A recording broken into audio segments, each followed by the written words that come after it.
identity iyo shakhsiyaadka bini aadamku muxuu noqonayaa sida awgeed dhalinyarada muslimiinta ee dambe waxaa ka muuqda madaahir dacfi shakhsiya muuqaallo muujinaya inay shakhsiyadoodii liidato muuqaallo muujinaya muctaqadkooda iyo afkaartooda iyo suluugoodu inay isa soo khilaafayaan waa muuqaalle naxdin leh runtii laakiin waa muuqaalle aanay u fiirsanin markaad aragto shabaab muslimiina oo ku faanaya afkaar cid kale leedahay dhaqamo cid kale leedahay hidde cid kale leedahay maalmo farxadeed oo cid kale leedahay u dabaaldegaya ku faraxsan waa maxay waa qof dawabaan lagu sameeyey waa la maydhay waa maskhi waa qofka shakhsiyaddiisiiyo maydhmaysa laakiin waxay u maydhatay isagoo aan ogeyn war ninka waalan ku daya cidina kuma odhanin laakiin mid waalan oo kale oo xashiishadda caboo heesaa la keenay oo codkiisa malaayiin ku dhaliya laakiin raama leh oo hayliya xidhan oo maradu googo-an tahay oo bira xidhan oo dhagaa dalooshaday oo timaa badh xiiray markaasaa lagu yidhi ha huwa shakhsiya laguma odhan waa nin waalane ku daya waxaa lagu yidhi star waa xidigaha dunida xidig ka mida bob marley baa la yidhaha waa xidig bob marley miyaad nin waalan u taqaanin maya waa xidig da isagu ileen wuxuu leeyahay astaamihii la ammaanay oo dhan idan ayuha alikhwa waxaan tilmaamayaa waxa weeyaan inaad shakhsiyad yeelataan shakhsiya qawiya personality inaad qof noqoto damiir leh dadnimo leh qof ah muctaqadkiisa ku faanaya dadnimadiisa ku faanaya waa inay ku faan gelisaa inaad qof muslim oo soomaaliya tahay qof muslim oo soomaaliya inaad tahay waa inay wax lagu faano kuu noqotaa wax laga faano waa inaanay kuu noqonin inaad muslimnimadaada qarsato ama soomaalinimadaada qarsato ama dadnimadaada qarsato waa wax liidinimo ah waa inaad waxaad ku faanaysaa uu noqdo inaad qof muslim oo soomaaliyeed tahay taasi waxay keensanaysaa marka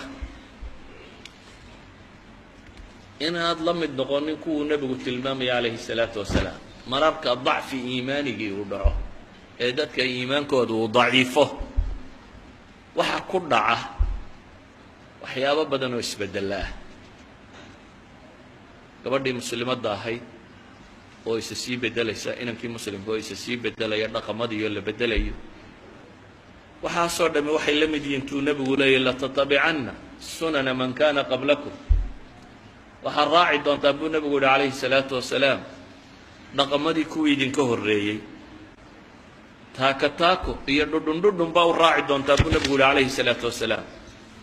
xataa hadday galaan buu nebigu yihi god masalugalay masalugalayda sooma taqaaniin masacagalayda ta yaryar baa dabka la yidhaahdaa tan waaweyn waral baa la yidhahdaa wadankeena degan god masalugalay hadday galaan buu nebigu leeyahy calayhi salaatu wasalaam latabactumuuhum waa ka dabagelaysaan mithaalkani waxa uu tilmaamayaa shayguu tilmaamayaa waa maxay haddaad si fiican ugu fiirsato godka masalugalay waa meel madow oo yaroo qurhmuun soo maaha meel la gala miyay ti meel wixii gala laga daba gala miyay ti yani wuxuu tilmaamayaa indhala-aan baad waxaa u qaadanaysaa waxaad qaadanaysaa adigoo aan soo marin maxay almisfaat alcaqliya caqligu waa shaandho afkaarta iyo aragtida iyo waxa lagu reebaya lagu shaandheeya muctaqadku waa shaandho waxa lagu sheegaya lagu shaandheeya wixii lagu sheegaba lama qaato wixii tv ka soo baxay iyo wixii jaacad lagu dhigay iyo wixii la sheego dhan lama cabo ee waa la iska safeeyaa marka la safeeyo maxaa soo baxaya wax wax anfaca iyo waxa aan wax anficin waxa aan anficin waa la iska daadiyaadhay shaandhada waxa loo samaystay maxay markaad wax hufaysan maxaa wax loo hufaa waxa aad sileeday markaa ku anfici maayo inaad iskaga reebto haddaad shaandhada marin weydo wixii ku soo mara maxaa soo baxaya inaad indhala-aan u liqdo moodo wixii ka yimid war ninka xidigaha tegey haddaad tidhaahda wixii ka yimid dee wax lagu liibaanayo ka war ninka xidigaha tegey ninka xidigaha tegay dhaqankiisa kale haddaan kaaga warrano ninka xidigaha tegey nin baa islaamay markaasay yidhaahdeen markaad muslimka noqotay waa reer galbeedka markaad islaamtay waxyaabay ugu fiicnaa aad aragta maxaa ka mid ah wuxuu yihi wax kaloo dhan ba haddaanan helin qurhmuunkaygii baan ka nabad galay buu yidhi ma maqashay qurhmuunkiisuu ka nabad galay يعني قلبات كده صحراء الله سكما ما يروح وراغب يدبده كله رجستان ولذلك بين كمر جاء هو ذو بصورة مركا وحلا مركا عن السلامة ماشي النديفية أرتي دي بابا كان نفاد قليل إنسان كقياس يعني هذا واحد مودين بحملنا ليش يجي إنسان تلياني يروح حكوا إسلامي دبيلوها دبتنا ويل الجيريا ما نورث أفريقيا كيما مسلمين تابع دركيسة أو كيسة دركيسة كيسة سرية كيسة هو سبب وجية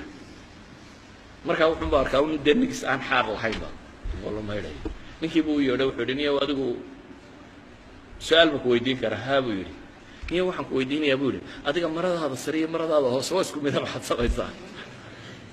مرض هذا سريع هي مرض هذا هو سواسكم نوعه حد سوى إنسان مركا صور من إنه إسلامي هيو طهارة قاطع عين كانوا يعني قال كان يوحوي مرض كستيل الله كأنك راينا حار له أحد الدكاترة الصوماليين من دكتور جيولوجي دكتور كا يعني برلين يونيفرسيتي كل ما مركا سأل قشية كي دقن كان من كان مسوح له وحيابا أطلعها بسواح كمدها أكبر بودي بروفيسور كي ماشى ولا قدم بي أيام صراعنا يبودي حابهم بتجو نركو الله بحياة وحربيون الضباشة مسا وراء الصحراء كنت على الضباب وقول لك سبودي ونك ماشي كله وبروفيسور كي ماشى إذا نك تضيع حتى حركة كمان معه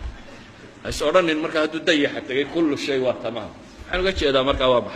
waxaad u baahan tahay misfaat caqliya inaad mariso misfaat diiniya inaad mariso dhaqamada westernka kaaga imanaya waxa kan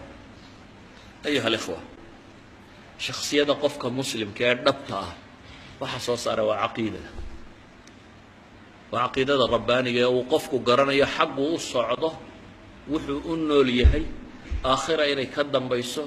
طريقه la marayo uu garanayo laakiin qofkan muslimka ah ma garanayo waa mutahayyir wuxuu u nooliye garan maayo wuxuu dunida ka qabanaya garan maayo malhaabu ku jira inuu isdawqiyo markaa maadaama qofku garanayo wuxuu u nooliyaa waa inuu ismashquuliyaa boodbood cayaar khamri cab xashad cab balaka lacab iswaal waqtiga lumi haddaadna waqtiga lumiga qaadato ka war adoo muslima shakhsiyada muslimka ma shakhsiyada waqtiga lumisa haddaadna qaadato waqtiga saan u lumiya baaniya waqtiga baan ugu tirabato waxaan ku luminaba garaweyn qaadka cun markaa نوع قيل يا أختي قالوا بيه نحن لنا وحين هو باهنا إلهي وحلاه ولقد أرسلنا إلهي سبحانه وتعالى وحتى المامين الرسول صادري محل صادر الرسول بالبينات وأنزلنا معهم الكتابة والميزان الرسول بصادر يبو إلهي سبحانه وتعالى الرسول شو حل سر راعي بينات كودي دليل دودي عدينا يعني حق ربك يمادين معجزات يبينات بي وتنشيغ يين الرسولين ارجو الهي صادرين يهين maxay inaga la inoogu soo dhiibay marka الكتاب والميزان بين الهي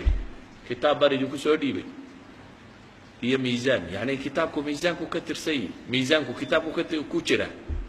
waxa la inoogu soo dhiibay misfaadkaasi muwaasiinta aynu nolosha dhan ku qiimeynayno aynu ku kala garanayno maxaa sax maxaa qaldan maxaa la qaadan karaa maxaa la qaadan karin ma aha qofka muslimka ah dimuqraadiyad baan qaadanay kan baan qaadanay waxaan baan qaadanay waxaan wixiisi ahayn inuu ku faana maaha waxa ay wixiisa inuu tatwiirsado oo horumariyo wax haday naqsaani ku jirto oo wixiisa ku faano